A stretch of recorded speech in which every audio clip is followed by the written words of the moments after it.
What is up, YouTube? Today I'm going to be presenting nitrogen pollution in China. Here is the map of the People's Republic of China, otherwise known as China.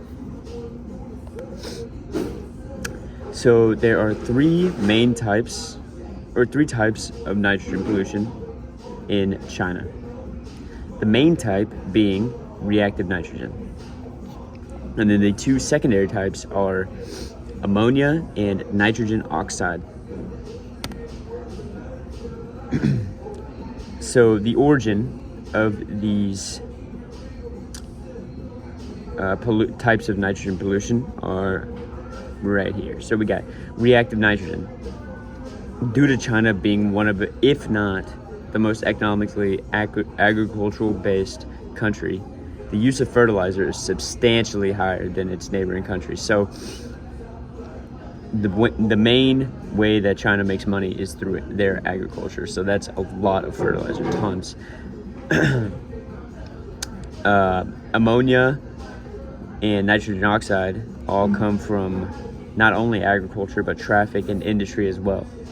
All majorly contributing to the high amount of ammonia and nitrogen oxide in the air. China also has the highest population in the world out of all the other countries.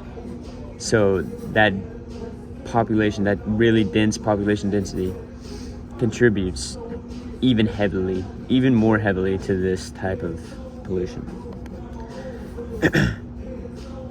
So geographically speaking, most of the pollutant sources are from big cities, these being Beijing and Shanghai.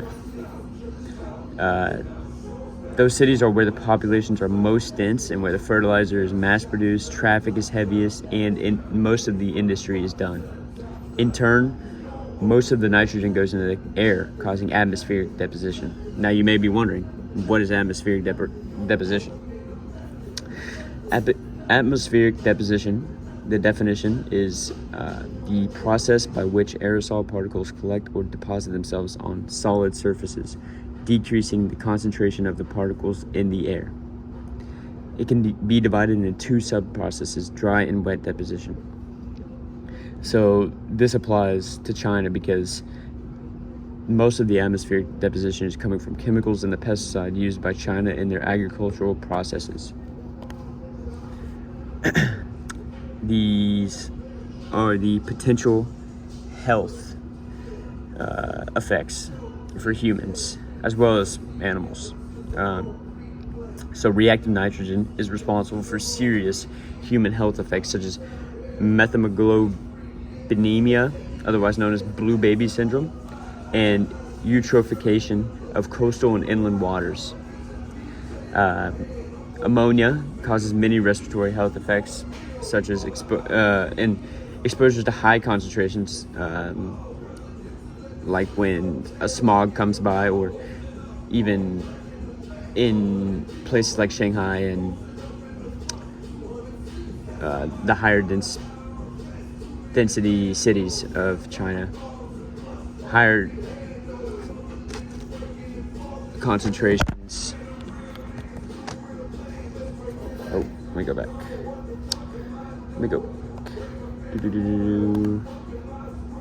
All right, I'm gonna pause for a second here. Here we go. All right. Health effects such as methemoglobinemia. All right, and then ammonia causes respiratory health effects. Exposure to high concentration of ammonia in the air causes immediate burning of the eyes, nose, throat, and respiratory tract. This can result in blindness, lung damage, death.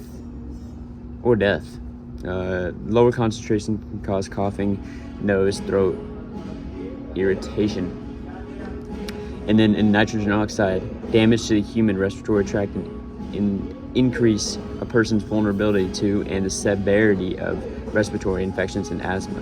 Long-term exposure to high levels of nitrogen oxide can cause chronic lung disease. So as you can tell from all of these, it's all respiratory because it's all coming from the air. Okay, and here's the effect on the environment.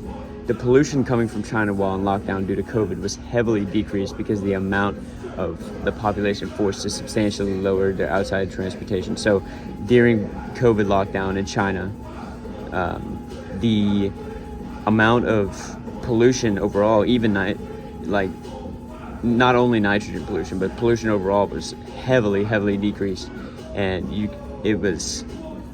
planet was healing. But as soon as the lockdown was lifted, people were back to polluting via transportation, industries coming back, everything being mass produced again. So in turn, China is now the largest producer of greenhouse gases, and it affects their environment significantly. Greenhouse gases cause climate change by trapping heat, and they also contribute to respiratory disease from smog and air pollution, extreme weather, food supply distributions, and increased wildfires, which would be just horrible for their main economic thing, which is agriculture.